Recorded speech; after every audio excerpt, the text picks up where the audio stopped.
Hello my dear students, welcome to the channel of Physics Passion. Today we are going to study about a new chapter from class 10th, metals और non metals. तो इसमें जो important चीज़ है कि हम जानते हैं किसी भी एलिमेंट्स को जो हम क्लासीफाई करते हैं उसके प्रॉपर्टीज़ के बेसिस पे हम क्लासीफाई करते हैं.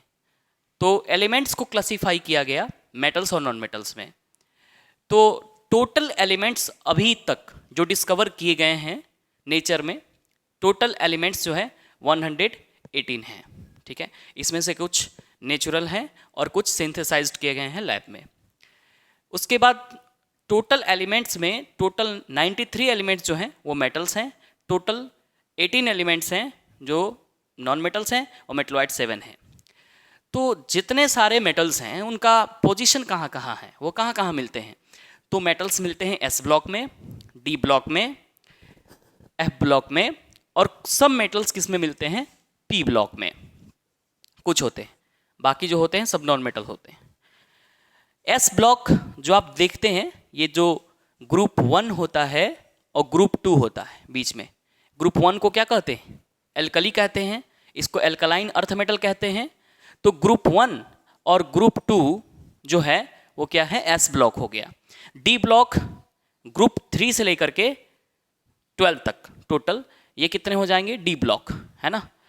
एफ ब्लॉक लेंथेनाइड और एक्टेनाइड जो पीरियोडिक टेबल में नीचे बना करके ऐसे दिया रहता है ना, ये जो होंगे ग्रुप 3 ग्रुप एफ ब्लॉक होंगे और ये सारे के सारे मेटल्स होंगे.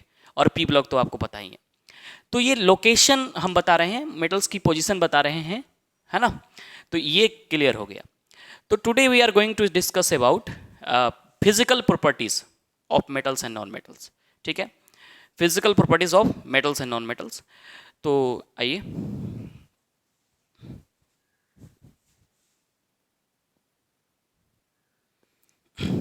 तो सबसे पहले हम बात कर रहे हैं लस्टर के बारे में.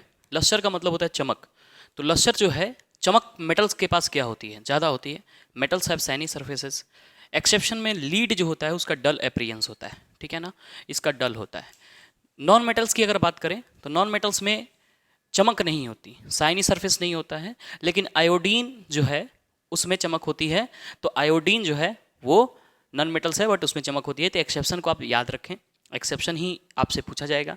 डायमंड और ग्रेफाइट, जो डायमंड और ग्रेफाइट है ये दोनों एलोट्रॉप्स ऑफ कार्बन है. एलोट्रॉप्स ऑफ कार्बन का मतलब होता है कि कार्बन का ही रूप है, ठीक है, कार्बन का ही फॉर्म है, ठीक है, जो कि किसी फिजिकल कंडीशन के हिसाब से, जैसे कि हाई टेम्परेचर और प्रेशर के हिसाब से वो डायमंड बन गया, है ना. तो उसी तरह से ये ग्रेफाइट जो है वो भी एलोट्रॉप्स है कार्बन का. तो इन दोनों में चमक होती है. डायमंड और ग्रेफाइट जो है ये एलोट्रॉप्स ऑफ कार्बन है, लेकिन इसमें क्या होता है, चमक होता है. ठीक है, शाइनी सरफेसेस होती हैं इनकी. हार्डनेस की बात करें, हार्डनेस क्या होती है, तो हार्डनेस का मतलब होता है कि कठोर, मतलब कठोरतापन, ठीक है ना. कि मेटल्स जो होते हैं जनरली हार्ड होते हैं, हार्ड होते हैं. एक्सेप्शन में मर्क्यूरी और गैलियम जो होते हैं ना, वो रूम टेम्परेचर पे, मर्क्यूरी और गैलियम रूम टेम्परेचर पे लिक्विड फॉर्म में होते हैं. Sodium, potassium, lithium can be cut with knife. जो सोडियम है, पोटेशियम है और लिथियम है, ये इतने सॉफ्ट होते हैं कि इसको हम चाकू से भी, नाइफ से भी कट कर सकते हैं. ठीक है, तो ये आप एक्सेप्शंस का ध्यान रखें. सॉलिड नॉन मेटल्स जो होते हैं वो कॉमनली सॉफ्ट होते हैं और ब्रिटल इन नेचर होते हैं. देखिए, ब्रिटल नेचर का मतलब होता है कि जब उन पे फोर्स लगाया जाए तो वो ब्रोकन डाउन हो जाए, ठीक है ना. ब्रिटल का मतलब होता है कि जब भी आप उस पर फोर्स लगा रहे हो तो वो चकनाचूर, मतलब ब्रोकन डाउन हो जाए, है ना, तो बहुत सारे पार्ट्स में बढ़ जाए. तो नॉन मेटल्स जो होते हैं, जो सॉलिड नॉन मेटल्स होते हैं वो सॉफ्ट होते हैं और ब्रिटल नेचर के होते हैं. लेकिन डायमंड आप जो देख रहे हो, डायमंड वो नॉन मेटल है ना, it is the allotrope of carbon, लेकिन ये सबसे हार्डेस्ट सब्सटेंस है, सबसे हार्डेस्ट सब्सटेंस है ऑन द अर्थ अभी तक का. तो ये दो हमने फिजिकल प्रॉपर्टीज पढ़ा, तीसरा पढ़ेंगे, है ना, आप इनको नोट करें. तो जो मेरी नेक्स्ट प्रॉपर्टी है वो है फिजिकल स्टेट. फिजिकल स्टेट का मतलब कि उसका नेचुरल स्टेट क्या है ना. तो सॉलिड होता है, मेटल जो होता है रूम टेम्परेचर पे कैसा फॉर्म में होता है, सॉलिड होता है. तो ये सॉलिड आप ध्यान रखें. लेकिन इसमें एक्सेप्शन क्या है कि मर्क्यूरी और जो गैलियम है वो लिक्विड होते हैं एट रूम टेम्परेचर पे. रूम टेम्परेचर पे मर्क्यूरी एंड गैलियम वो दोनों के दोनों लिक्विड स्टेट में पाए जाते हैं रूम टेम्परेचर पे। जो नॉन मेटल्स होते हैं सॉलिड और गैसियस दोनों होते हैं, ठीक है ना। तो जैसे सॉलिड में अगर आप एग्जाम्पल दोगे नॉन मेटल्स का, तो सॉलिड में आपको क्या हो जाएगा, सॉलिड में कार्बन हो जाएगा, फॉस्फोरस हो जाएगा, ठीक है। गैसियस में क्या होगा, गैसियस में क्या होगा, जैसे Cl2 बन जाएगा, है ना, O2 गैस होगा, है ना, नहीं N2 होगा, H2 होगा, ठीक है ना। तो नॉन मेटल्स क्या होते हैं, नॉन मेटल्स की जो फिजिकल स्टेट होती है वो सॉलिड होती है और गैसियस होती है और लिक्विड होती है। तो ब्रोमीन एक सिंगल ऐसा नॉन मेटल है जो कि लिक्विड स्टेट में पाया जाता है। उसके बाद सॉलिड में कार्बन और फास्फोरस दोनों सॉलिड स्टेट में पाए जाते हैं। गैसेस स्टेट में क्लोरीन, ऑक्सीजन, N2, H2, ये सब जो है ना ये डाई एटॉमिक के फॉर्म में, है ना, फिजिकल स्टेट में पाए जाते हैं हमारे नेचर में। जैसे O2 है ना, वो इस फॉर्म में पाया जाता है, O2 के फॉर्म में, ऑक्सीजन O2 के फॉर्म में, नाइट्रोजन N2 के फॉर्म में, हाइड्रोजन H2 के फॉर्म में, इस तरह से, ठीक है। चलिए, जो अगली प्रॉपर्टी हम बात कर रहे हैं मैलेबिलिटी के बारे में।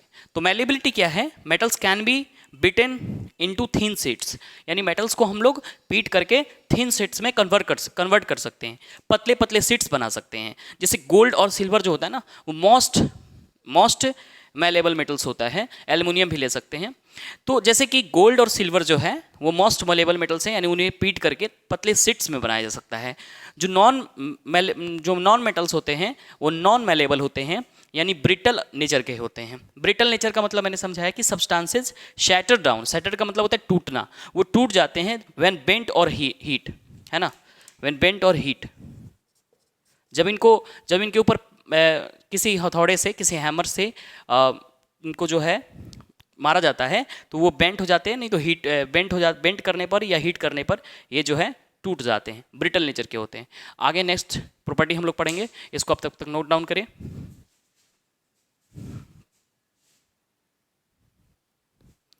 तो पांचवी प्रॉपर्टीज की बात करते हैं, फिजिकल प्रॉपर्टी। डक्टिलिटी क्या होती है, तो डक्टिलिटी का मतलब होता है कि मेटल्स को जब आप पतला पतला तार में भी आप क्या करते हो, कन्वर्ट कर सकते हो। डक्टिलिटी एक ऐसी प्रॉपर्टी होती है जिसमें मेटल्स को थिन वायर्स में खींचा जा सकता है। तो metals can be drawn into thin wires, metals जो हैं उन्हें थिन वायर्स में भी आप क्या कर सकते हो, कन्वर्ट कर सकते हो। जैसे गोल्ड और सिल्वर जो हैं वो मोस्ट डक्टाइल मेटल्स होते हैं। एग्जाम्पल के लिए हमने क्या किया कि गोल्ड को हमने लिया है, 1 ग्राम गोल्ड से हम लोग 200 किलोमीटर तक लॉन्ग वायर हम क्या कर सकते हैं, खींच सकते हैं। टंगस्टन जो है वो भी मोस्ट डक्टाइल मेटल है। जैसे टंगस्टन जो आपने इलेक्ट्रिक बल्ब में भी देखा होगा कि टंगस्टन वायर एकदम इनविजिबल हो जाता है, बहुत पतला दिखता है, तो टंगस्टन वायर जो है ये भी डक्टाइल मेटल है। अब बात करते हैं नॉन मेटल में डक्टिलिटी की। तो नॉन मेटल जो होते हैं वो नॉन डक्टाइल होते हैं except carbon fibre. Carbon fibres के वायर, कार्बन के ना वायर बनाए जा सकते हैं, ठीक है ना। तो कार्बन फाइबर जो है वो डक्टाइल मेटल है, डक्टाइल नॉन मेटल है, सॉरी। उसके बाद हम बात कर रहे हैं बच्चे कंडक्टिविटी की। तो कंडक्टिविटी का मतलब होता है कि हीट और इलेक्ट्रिसिटी पास कर जाना। जैसे हीट अगर किसी से पास कर जाती है तो वो हीट का कंडक्टर है ना, और इलेक्ट्रिसिटी अगर किसी से पास करती है तो इलेक्ट्रिकल कंडक्टिविटी है। तो नॉन मेटल्स जो हैं वो क्या होते हैं कि generally good conductor of heat and electricity होते हैं। मेटल जो है good conductor of heat and electricity होते हैं। जैसे कॉपर एंड सिल्वर, ये आप याद रखिएगा नाम, कॉपर और सिल्वर जो है ये best conductors of heat electricity होता है, बेस्ट कंडक्टर ऑफ इलेक्ट्रिसिटी होता है, ठीक है। कॉपर जो है वो बेस्ट कंडक्टर ऑफ इलेक्ट्रिसिटी होता है, ठीक है। उसके बाद एक्सेप्शन में देखिए कि iron, mercury, tungsten, iron, mercury, tungsten ये बैड कंडक्टर ऑफ इलेक्ट्रिसिटी है। लीड जो है वो पुअर कंडक्टर ऑफ हीट होता है, लीड जो है पुअर कंडक्टर ऑफ हीट होता है। तो ये जितने सारे मेटल्स जो हैं इलेक्ट्रिकली कंडक्टिविटी जो शो कर रहे हैं, अच्छा वो हीट का भी कंडक्टर होते हैं, है ना, हीट भी उनसे बहुत अच्छा। जैसे कॉपर जो है बेस्ट कंडक्टर ऑफ हीट है, बेस्ट कंडक्टर ऑफ सिल्वर जो है बेस्ट कंडक्टर ऑफ हीट हो सकता है, तो कोई दिक्कत नहीं है। लीड जो है वो पुअर कंडक्टर ऑफ हीट है, ठीक है। नॉन मेटल्स जो होते हैं वो बैड कंडक्टर ऑफ इलेक्ट्रिसिटी होते हैं, ठीक है ना। लेकिन ग्रेफाइट की बात करो आप तो ग्रेफाइट जो है बहुत अच्छा कंडक्टर होता है ना, इलेक्ट्रिसिटी का, और बैड कंडक्टर ऑफ हीट होता है। ग्रेफाइट क्या होता है, बैड कंडक्टर ऑफ हीट होता है। कार्बन फाइबर जो है ये आप देख रहे हो ये भी क्या होता है, गुड कंडक्टर ऑफ इलेक्ट्रिसिटी होता है, ठीक है, तो ये अगली प्रॉपर्टी के बारे में बात करते हैं, इसको आप नोट करें।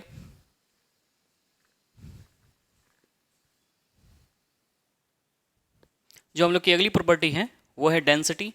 तो डेंसिटी क्या होती है? तो डेंसिटी, जो मेटल ज़्यादा हार्ड होगा उसकी डेंसिटी भी हार्ड होगी, डेंसिटी ज़्यादा होगी। तो जैसे हाई डेंसिटी, जैसे कि आप पहले भी पढ़ चुके हैं कि हार्डनेस सोडियम, लिथियम और पोटेशियम की कम होती है, तो जिसकी हार्डनेस कम है उसकी डेंसिटी भी कम होगी। तो मेटल जो होते हैं उनके पास हाई डेंसिटी होती है, except sodium, lithium and potassium. Non metals जो होते हैं उनके पास लो डेंसिटी होती है, लेकिन इसमें डायमंड जो है ये हार्डेस्ट सब्सटेंस है, ठीक है, ये हार्डेस्ट सब्सटेंस है, इसके पास डेंसिटी बहुत ज़्यादा होती है ना, पूरे अर्थ पे हार्डेस्ट सब्सटेंस है। सोनोरस की बात करें तो सोनोरस का मतलब होता है कि जब आप मेटल को किसी चीज़ से स्ट्राइक करते हो तो मेटल क्या करता है, एक साउंड प्रोड्यूस करता है, ठीक है, जैसे उसी चीज़ को सोनरस कहते हैं, सोनोरिटी उसी को कहते हैं। तो मेटल जो होते हैं ना वो सोनोरस होते हैं, यानी जब आप किसी भी ऑब्जेक्ट से मेटल्स के ऊपर स्ट्राइक करोगे तो एक साउंड प्रोड्यूस करता है। जो नॉन मेटल्स होते हैं वो नॉट सोनरस होते हैं और ये ब्रिटल नेचर के होते हैं, ब्रिटल नेचर होंगे। ब्रिटल नेचर, जब इनको आप हीट करोगे किसी चीज़ से या बेंड करोगे तो ये क्या हो जाएंगे, ब्रेक हो जाएंगे, है ना, मेनी पार्ट्स में टूट जाएंगे।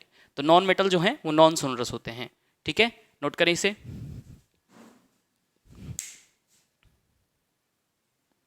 तो जो 9th नंबर प्रॉपर्टी है फिजिकल प्रॉपर्टी, उसके बारे में जो हम बात कर रहे हैं, मेल्टिंग पॉइंट के बारे में बात कर रहे हैं, melting point and boiling point.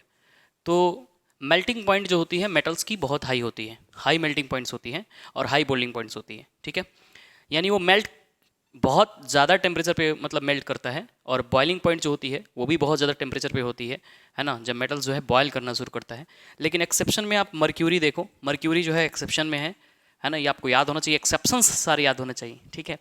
तो मर्क्यूरी जो है वो, उसकी मेल्टिंग पॉइंट और बॉइलिंग पॉइंट दोनों कम होती है। मैंने लिख रखा है यहाँ पे गैलियम, और एक कैसियम भी लिख सकता हूँ, gallium caesium, caesium has high boiling point and low melting point. तो कैसी मतलब जो गैलियम है, कैसियम है, इन सब की लो मेल्टिंग पॉइंट होती है, गैलियम, कैसियम, सोडियम, ये भी हम बोल सकते हैं। लेकिन गैलियम के पास जो होती है वो हाई बॉइलिंग पॉइंट होती है बट लो मेल्टिंग पॉइंट होती है, बॉइलिंग पॉइंट इसकी हाई होती है, तो वो आप ध्यान रखें।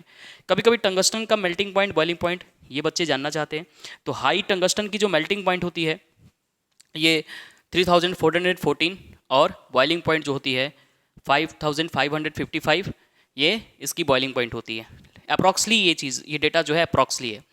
नॉन मेटल्स की बात करें तो नॉन मेटल जो है इसके पास लो मेल्टिंग पॉइंट होती है और लो बॉइलिंग पॉइंट होती है, ठीक है ना, दोनों लो मेल्टिंग और बॉइलिंग दोनों पॉइंट लो होती है ना। तो सिलिकॉन, कार्बन और बोरॉन, ये सिलिकॉन, कार्बन, बोरॉन ये एक्सेप्शंस है, इनकी हाई मेल्टिंग पॉइंट और हाई बॉइलिंग पॉइंट होती है। कार्बन के अंदर आएगा ग्रेफाइट, याद है, ग्रेफाइट और डायमंड, ठीक है ना। ये ग्रेफाइट और डायमंड जो होंगे, ग्रेफाइट होगा और दूसरा डायमंड होगा, तो ग्रेफाइट और डायमंड होंगे, इनकी जो मेल्टिंग पॉइंट होगी, इनके बीच में कोवैलेंट बॉन्ड पाया जाएगा, ठीक है, इनके बीच में क्या पाया जाएगा, कोवैलेंट बॉन्ड पाया जाएगा, ठीक है ना। ये जैंट मोलिक्यूल्स ऑफ कार्बन होंगे, तो इनकी जो बॉइलिंग पॉइंट होती है, मेल्टिंग पॉइंट, वो बढ़ जाती है ना, ये चीज़, ठीक है। और नॉन मेटल्स के बीच में जो बॉन्ड होते हैं वो बॉन्ड वीक वंडरवाल फोर्सेस उनके बीच में लगती हैं, उनके मॉलिक्यूल्स के बीच में, इसीलिए जब उन्हें हीट किया जाता है तो वो बॉन्ड बहुत जल्दी ब्रेक हो जाता है और उनकी मेल्टिंग और बॉइलिंग पॉइंट लो हो जाती है। मेटल्स होते हैं उनके बीच में कौन सा बॉन्ड होता है, मेटालिक बॉन्ड होता है, और मेटालिक बॉन्ड क्या होता है, स्ट्रॉन्गर देन, मेटालिक बॉन्ड क्या होता है, stronger than weak van der Waals force. Weak van der Waals bond जो होते हैं उनसे स्ट्रॉन्गर होते हैं, इसलिए इनके बीच का बॉन्ड जल्दी टूट नहीं पाता है ना, इसीलिए इसकी मेल्टिंग और बॉइलिंग पॉइंट क्या होती है, ज़्यादा होती है। इसको नोट करें। नेक्स्ट प्रॉपर्टी की बात करते हैं।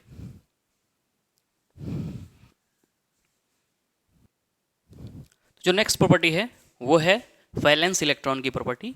तो मेटल्स जो होते हैं उनकी एक खास बात होती है कि मेटल्स के पास 1 to 3 electrons in outermost cell.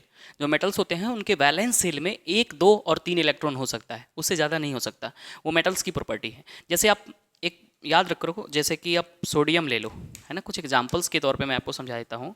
Sodium ले लो, तो सोडियम का इलेक्ट्रॉनिक कॉन्फ़िगरेशन लिखोगे तो K में 2, L में 8, M में 1। तो ये जो M के इलेक्ट्रॉन हैं ये वाले, ये वैलेंस सेल कहलाएंगे, ये वैलेंस सेल कहलाएंगे, और इसमें इलेक्ट्रॉन की संख्या कितनी है, 1। दूसरा एग्जाम्पल ले लो, कैल्शियम ले लो, K में 2, L में 8, M में 8 और N में 2। ये वैलेंस सेल के जो इलेक्ट्रॉन हैं ये कितने होंगे, दो होंगे, तो इसलिए मेटल्स हैं। फिर उसके बाद तुम लिथियम की बात करो तो के में दो, एल में वन, तो ये भी वैलेंस सेल के इलेक्ट्रॉन है। एल यहाँ भी क्या है, यहाँ भी एक ही इलेक्ट्रॉन है वैलेंस सेल में, इसलिए मेटल्स हैं। और जैसे आप एक्सेप्शन की बात करो तो एक्सेप्शन में हाइड्रोजन आएगा के में वन, इसमें एक इलेक्ट्रॉन है के में, लेकिन ये क्या आएगा, एक्सेप्शन आएगा, है ना, एक्सेप्शन आएगा, एक्सेप्शन आएगा हाइड्रोजन का। हाइड्रोजन जो है इसके के में एक इलेक्ट्रॉन है, फिर भी ये नॉन मेटल्स हैं, ठीक है ना। तो हाइड्रोजन तो शुरू से विवादित सब्जेक्ट रहा है हम लोगों का, तो हाइड्रोजन जो है ये तो नॉन मेटल ही है, ठीक है, क्योंकि ये गैस है। नॉन मेटल्स जो हैं उनके वैलेंस शेल में 4, 5, 6, 7, 8 इलेक्ट्रॉन होते हैं, ठीक है, इन वैलेंस शेल। तो जैसे आप कार्बन देखो, कार्बन, तो कार्बन का इलेक्ट्रॉनिक कॉन्फ़िगरेशन 6 होता है ना, टोटल क्या होगा 6 इलेक्ट्रॉन से, के में 2 और एल में 4। नाइट्रोजन देख लो तो के में 2, एल में कितना हो जाएगा 5। ऑक्सीजन देख लो के में 2, एल में कितना 6। फ्लोरीन देख लो के में 2, एल में कितना 7, तो ये हो गया। नियॉन देख लो, नियॉन नोबल मेटल्स हैं, के में 2, एल में कितना 8। या सल्फर ही ले लो, सल्फर ले लो, के में 2, एल में 8 और एम में 6। तो जो नॉन मेटल्स होते हैं बच्चे, तो नॉन मेटल्स में क्या होता है कि जो इनका वैलेंस शेल है, ये जो वैलेंस शेल है आप देख रहे हैं, ये वैलेंस शेल में 4, 5, 6, 7, 8 इलेक्ट्रॉन ही हो सकते हैं। और वैलेंस इलेक्ट्रॉन जो होते हैं ये डिसाइड करता है कि कौन सा एलिमेंट मेटल होगा और कौन सा एलिमेंट नॉन मेटल होगा, ठीक है। तो जिसके आउटर मोस्ट ऑर्बिट में 4, 5, 6, 7, 8 एलिमेंट इलेक्ट्रॉन्स हैं वो क्या होंगे, नॉन मेटल्स कहलाएंगे। इसको नोट करें। तो हम बात करने वाले बच्चे ब्रिटलनेस के बारे में। तो मेटल जो होते हैं ना वो बहुत हार्ड होते हैं और नॉट ब्रिटल होते हैं, ठीक है, लेकिन जिंक होगा एक्सेप्शन में, ठीक है। तो ब्रिटलनेस का मतलब मैंने आपको समझाया था कि मेटल्स को जब आप किसी चीज़ से हीट करते हो या बेंड करते हो तो वो क्या होते हैं, टूट जाते हैं, ब्रोकन डाउन हो जाते हैं, तो उसको ब्रिटलनेस कहते हैं। तो मेटल जो है ना नॉट ब्रिटल होते हैं, है ना, लेकिन जिंक जो है वो ब्रिटलनेस होते हैं। सॉलिड ब्रिटल होते हैं, जैसे नॉन मेटल जो होते हैं उनके जो सॉलिड होते हैं वो ब्रिटल नेचर शो करते हैं। एक्सेप्शन एग्जांपल में जैसे ले लो ग्रेफाइट, ग्रेफाइट ब्रिटल होता है ना, और भी होंगे कार्बन की जितने इलेक्ट्रॉन्स हैं सब।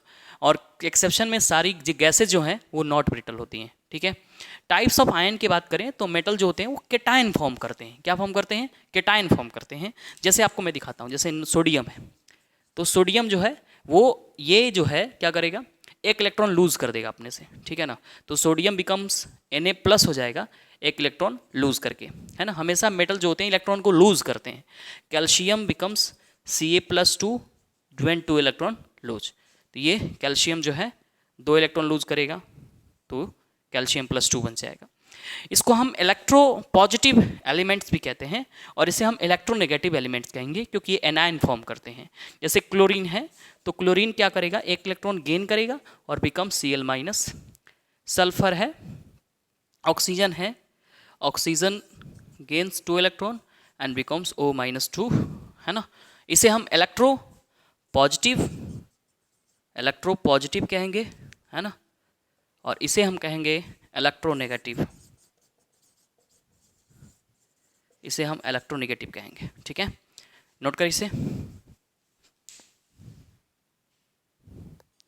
तो जो नेचर ऑफ ऑक्साइड है मेटल का, तो नेचर ऑफ ऑक्साइड जो होता है मेटल का बेसिक होता है और नॉन मेटल का एसिडिक होता है। जैसे आप सोडियम के साथ अगर ऑक्सीजन रिएक्ट करेगा तो क्या बनाएगा, Na2O बनाएगा, ये बेसिक नेचर होगा। जब इसे आप वाटर में डिसॉल्व करोगे तो सोडियम हाइड्रोक्साइड बनेगा जो कि क्या करेगा, बेसिक नेचर का होगा।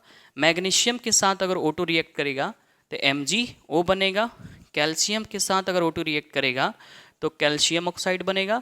ये सारे बेसिक नेचर के होते हैं। तो मेटालिक ऑक्साइड जितने सारे हैं वो सब बेसिक बिहेवियर शो करते हैं। जो नॉन मेटालिक ऑक्साइड हैं जैसे जैसे आप नॉन मेटालिक ऑक्साइड जो होंगे वो कौन सा नेचर शो करेंगे, ऐसे SO2 हो गया, SO3 हो गया, है ना, NO2 हो गया, है ना। तो ये कौन सा नेचर शो करेंगे, ये एसिडिक नेचर शो करेंगे, ठीक है। जैसे इसमें एक्सेप्शन क्या होगा, कुछ ऐसे नॉन मेटल होंगे जो न्यूट्रल नेचर शो करते हैं, जैसे H2O हो गया, है ना, ये क्या होगा H2O, ये न्यूट्रल होगा। NO हो गया नाइट्रोजन मोनोऑक्साइड, N2O हो गया नाइट्रस ऑक्साइड, ये सारे के सारे कौन से नेचर शो करेंगे? न्यूट्रल नेचर शो करेंगे, ठीक है। तो यहाँ पे हमारा physical properties of metals and non metals पूरा कंप्लीट होता है, ठीक है। इसके बाद हम पढ़ेंगे chemical properties of metals and non metals, okay.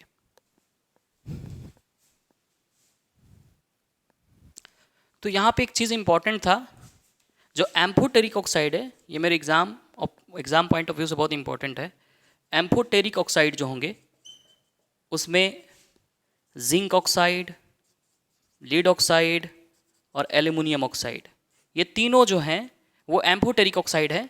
ये इनका ऑक्साइड बेसिक, एक्सेप्शंस की बात है, ये बेसिक और एसिडिक दोनों होता है, ठीक है। तो ये सारे एम्फोटेरिक ऑक्साइड कहलाते हैं, जो एसिडिक और बेसिक दोनों बिहेवियर शो करते हैं। मेटल्स का एसिडिक ऑक्साइड जो है, एसिडिक ऑक्साइड अगर आप देखो तो MnO2 एसिडिक ऑक्साइड है, और उसके बाद CrO3 और Mn2O7 और CrO3, ठीक है, ओके।